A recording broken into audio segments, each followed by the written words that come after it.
Niggas dumb as hell. Exactly are you supposed to do when the ops are out here committing war crimes? Start with the mass shooting in River North. Yeah, the mass shooting in River North and another one that wounded 4 people on the city's south side. Cowardice act of violence. No bat, I'm not sure what's crazier. A high profile rapper's release party turning into a mass shooting event, or the fact that major label rappers saw that happen and had to run to IG Live to diss in less than a business day. Caught another one. What you talking about? Add him down. Put his ass in the wood too. Hey, what? We gotta go get like 5 red lighters real quick. Summer has officially. That's crazy. Niggas go straight to the fucking internet. Started in Chicago, and it's pretty much looking like it's gonna be the purge, with an all-out gang war engulfing the city. I've been having look. Yeah. Just last night, They fired that motherfucker up, bro. shooting between rival gangs with a huge footprint within the music scene made national news when multiple cars fired on an unsuspecting crowd, resulting in a mass casualty event in the middle of downtown Chicago. This wasn't deep in the South Side trenches where cops are afraid to go. This was done in one of the richest neighborhoods in the city and was literally captured in 4K. It's safe to say that this is one of the craziest shootings I've ever seen footage coming from, and it's looking like a Boys in the Hood movie scene the way that it went down. But this is very real life, and several people lost loved ones that they'll never be able to get back. While the exact people they didn't just learn from O Block, bro. Them niggas definitely going to fucking jail, bro. Definitely going to jail. It's just a matter of time, bro. Responsible have yet to be determined by police. Trails of disses and deaths with connections to some of the biggest rappers in the city like YFG Fatso, Chucky Wackham, Bloodhound Q50, and G Herbo's affiliates has many pointing to this shooting being a crazy retaliation for a death that happened just 24 hours ago. And Mellow Bucks having her. Bro, so you telling me, bro, y'all niggas killed somebody, and then 24 hours later, not even 24 hours later, y'all niggas is doing a party and y'all dropping it low and y'all on camera outside. Release party at the absolute wrong place at the wrong time. So today we got to get into this wild and unfortunate shooting and the beef that led up to this and everything that happened within the hours leading up to this right now, just hours before America's 249th birthday. But before we do, I'm gonna need you to do something for me, man. Y'all know the drill. Bro. Like, no comment, subscribe. Way, we on the road to 100K subs, man. We trying to get to this on phone. And make sure you check out the new merch we just dropped in the description. And join to be a member if you want your brand or music featured in any of these videos as an ad. So, let's get into this situation right now with chapter 1.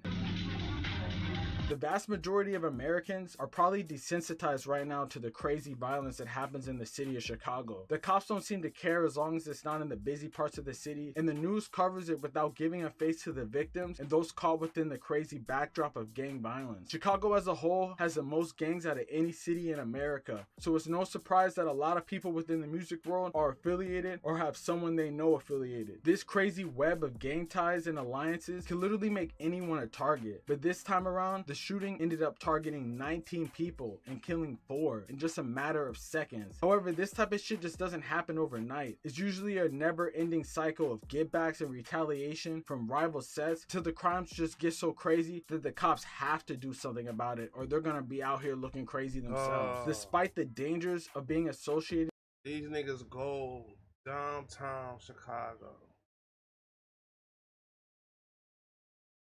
and just do some dumbass shit like they not gonna get caught, like they just didn't learn from fucking O Block, bro. Stupid.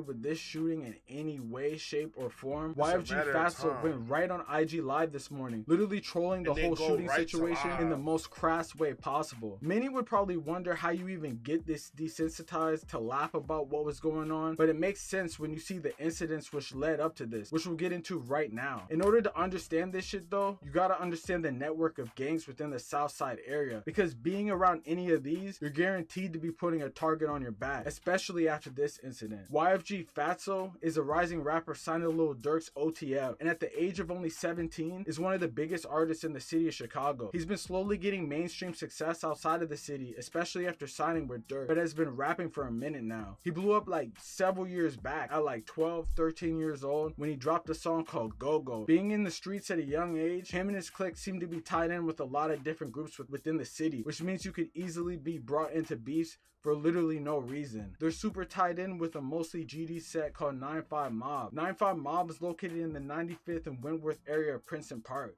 They infamously beef with 079 Bloodhounds, the gang most known for the crazy homicidal maniac shooter Bloodhound Lil Jeff, and the other face of Chicago drill music right now, Bloodhound Q50. At the same time, Q50 is super tied in with members of NLMB, most known for being where G Herbo and Bibby are from. They have extremely deep ties due to the fact that Bibby signed him and Bloodhound Vert. Another rapper named Chucky Wackham, who's also huge in the city, who's literally signed to the same label as YFG Fatso, has close ties to NLMB, which also pretty much draws a line. Niggas beefing, and it's so tied up, bro. So many people cool with other people cool with opposite shit. Stupid, bro. Line in the sand between two different factions. While YFG Fatso and members of Bloodhounds like Q50 and Vert have traded shots for years now, it seems like two particular incidents have sparked a domino effect that resulted in disses that turned to shootings. The death of Boogie from 9-5 Mob and the death of Lil Scoom, which we'll get into in the next chapter, chapter 2. If you're a fan of Bloodhound Q50, then you definitely have heard about him talking and claiming the work of Boogie. Boogie was a beloved 095 member that unfortunately was gunned down in a chaotic scene in broad daylight that literally was so crazy it forced the whole McDonald's to shut down. Imagine being such a danger to the community that your actions literally close a whole McDonald's and you brag about it constantly, bruh. If you listen to Bloodhound Q50's music, this is like the #1 scenario that this dude be talking about on the regular. I'm pretty sure I've seen it in multiple songs. Bro has an IG live asking his ops why they can't go to their friendly neighborhood McDonald's anymore. Has songs and IG videos where he references McDonald's. It's one of the pillars of Q50's personality at this point, and it all dates back to a broad daylight shooting at an infamous McDonald's on the south side of Chicago. Young man that got shot, he went running back into McDonald's, and a CTA bus driver, a bus operator, caught him as he fell. One ran around the back by the Maxwell Street hot dog stand, and he succumbed to his injuries. He fell. Thursday night, crews boarding up the windows of this McDonald's on 95th Street, just off the Dan Ryan, where police say a woman and 2 men were shot. Apparently a car pulled up with an individual who opened and shot at least 29 shell casings. Chicago. One of the most mentioned beefs that Bloodhounds have is primarily with the GD set of 095 Mob. And the story behind this is something I've never really seen before, you know? Apparently rumors basically pin 95 Mob stealing something from the Bloodhounds, but it's like most beefs in the Chicago, it doesn't really matter how things started, it just matters how things escalate. And escalate they did, bruh. Well, one day on November 10th, 2022, an OG from the 095 Mob named Rodney Stone, who also went by Boogie, was visiting a McDonald's with his mother and brother on 95th Street. A quick family outing for some burgers quickly escalated into a broad daylight shooting when a white Infiniti pulled up in the parking lot and 2 men began shooting at the family. The brother was shot in the back, but he survived when he ran inside and fell into security's arms. The mother was shot in the arm, but she also survived. However, Boogie was not very lucky because when the shooters came, he tripped and fell, and they switched him multiple times as he was the intent. Why he had to say it like that though? They switched him, bro. They switched him, bro. It's crazy, bro. target. He would later die at the scene. This shooting was so brazen that not long after this, the McDonald's would board up its windows and close for good, as this was one of several violent incidents at this restaurant, with multiple others happening over time. Like apparently Lil J got shot in the ass there while ordering one of the most dangerous McDonald's in the city. Obviously though, being so tight with 095 Mob, YFG Fatso is already going to have issues with Q50 and Vert and anyone associated with them, and NLMB, and this led to him having major problems with another rapper named Lil Scoom, which we'll get into in chapter 3, the death of Lil Scoom.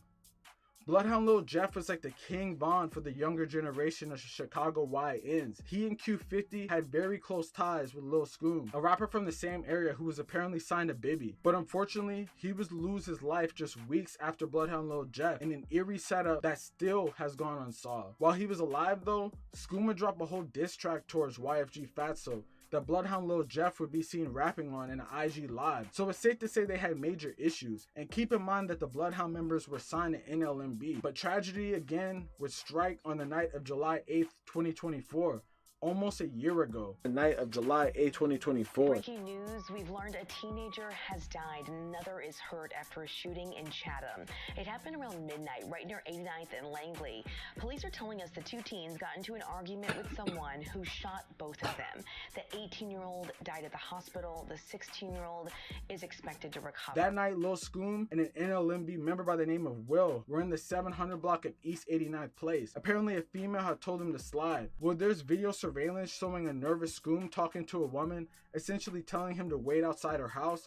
It was at this point a tinted SUV would pull up on the group, causing Scoom to run. A group then got out of the car, chased him down, killing him on the 700 block of East 89th Place. Police were apparently close by and raced to the area where they were apparently met with gunfire. In that time, the car was able to pull back up, pick up the shooters, and they apparently have gotten away with zero trace. This death pretty much shocked the drill world, especially since ring camera footage came out with a girl seemingly setting up Scoom, and it would go viral. Yo, these young niggas in Chicago wild as fuck, bro. These niggas is shooting it out with PD and getting away, dog. I might as well sign all them niggas up for the army, dog.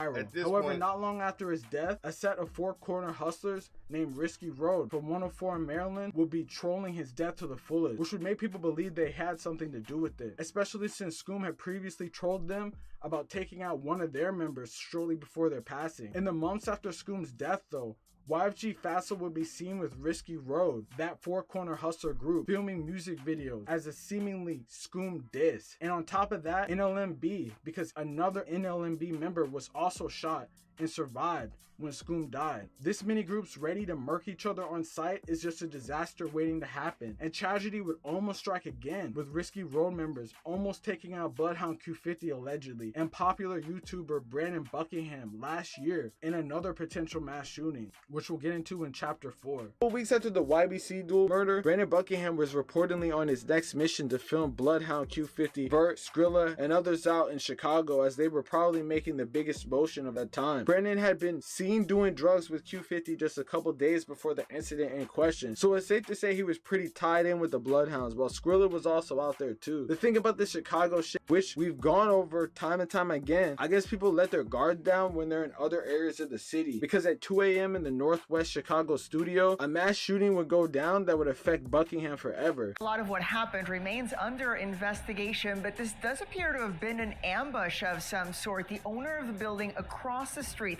telling ABC7 that his surveillance video shows the vehicle with the shooters parking in his lot about 40 minutes before a group of 5 or 6 hooded men jumped out and opened fire. We have the person from Knox being transported to Masonic with the grave wound to the neck. Detectives were still on the scene early this afternoon as they continued to investigate an overnight shooting that left 4 men injured as they walked down the sidewalk in front of Fort Knox Studios in the Old Irving Park neighborhood around 2:30 a.m. And all of a sudden, I woke up and heard gunshots, and it sounded like automatic machine guns or something going back and forth. And while officially, police say they're still investigating the circumstances, overnight scanner traffic relayed what appeared to be a first-hand account from one of the injured. all we have is that this gentleman said that he was shooting a rap video. He's a videographer. He walked out and he heard they shot about 30 to 40 shots. He doesn't know the make of the model, doesn't hear that. He said they went the length of the street and were just shooting and he caught one in the neck. According to the owner of the music studio, while the building was already closed at that time, one of his long-term tenants with overnight access was using one of the many recording studios inside at the time of the incident. The injured appeared to have been among that tenant's guests, but he says he does not know who they were or what exactly they were doing.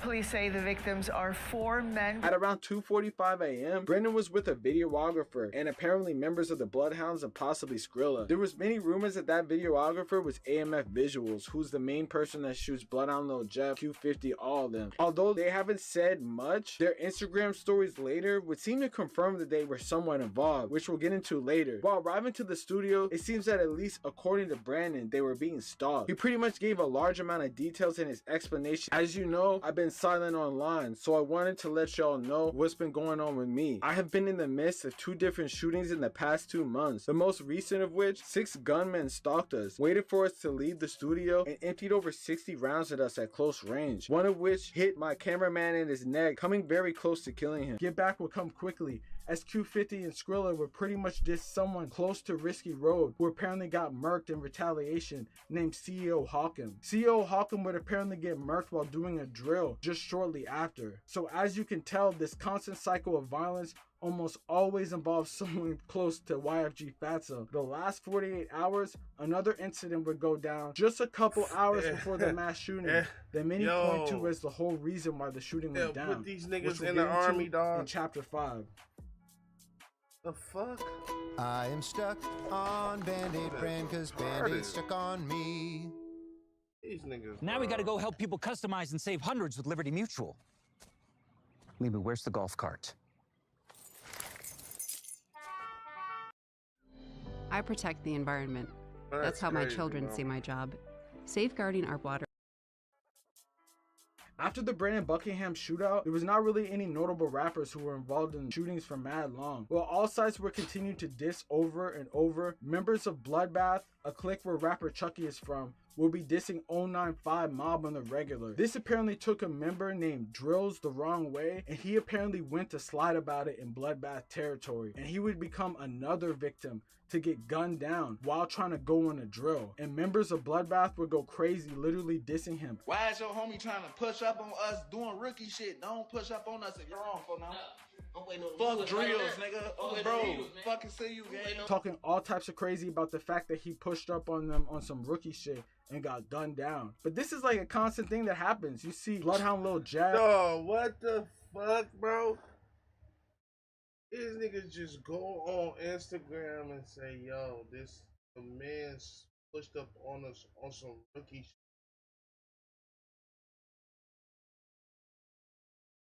And you can't make this shit up. Then the one niggas, the girl, Mellow Bucks, whatever the fuck, they go kill some motherfucking people. Not even they kill somebody, not even a day. Bro.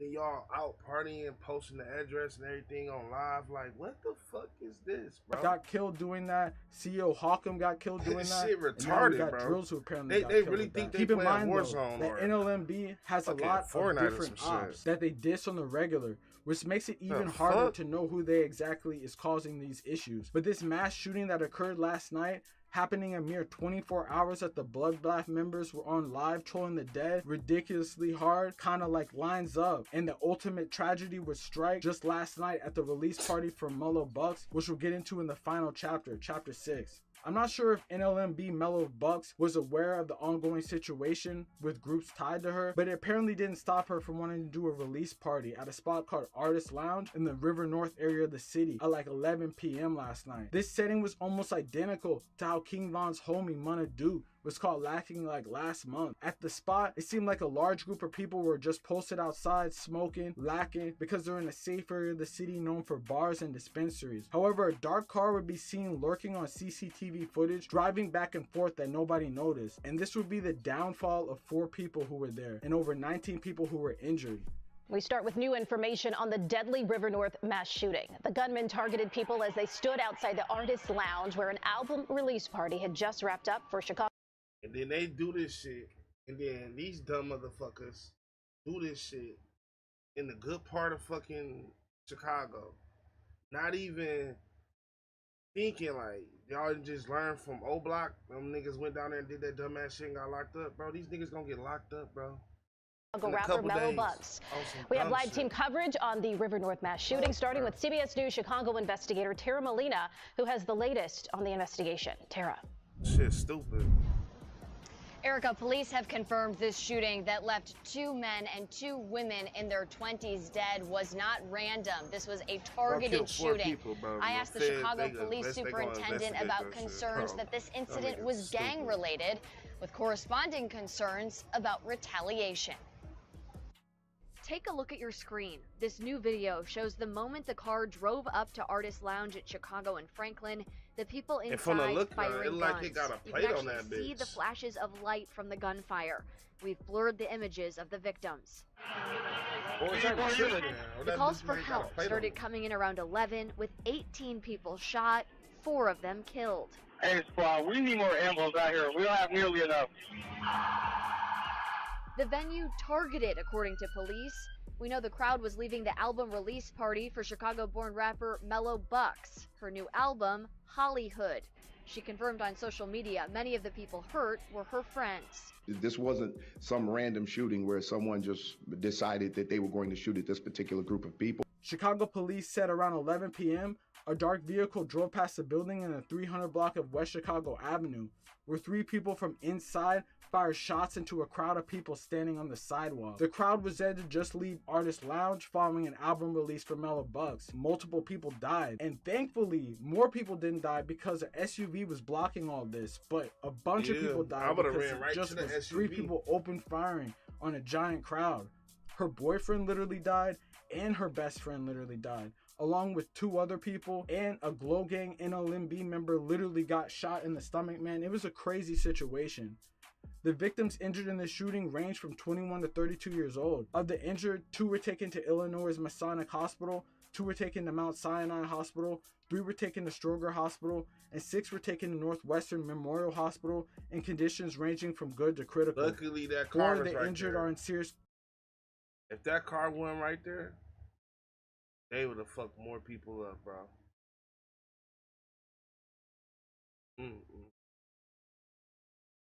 Critical condition. 2 men who were shot were taken to Stroger Hospital, where they pronounced dead.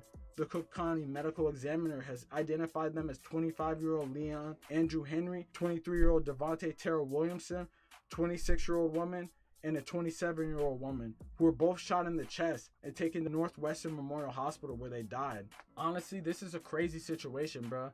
It hits super close to home too, because I literally be out in these areas. Like, I literally be in that part of Chicago. Like, that's partly like my home type area. So it's like, I mean, it's not surprising to see that type of shit go down, but it definitely has people wondering, like, bruh, like, what is really going on in the city that has people crashing out like this? Keep in mind the aftermath was definitely not so good. YFG Fatso went on to troll, literally like making fun of everything that went there, and people were basically saying like, yo, your time is coming if you do this type of stuff. And I really hope not, because bro's still young and he still got his career ahead of them, and there's a whole bunch of other people too that have their careers ahead of them, like Chucky and stuff like that.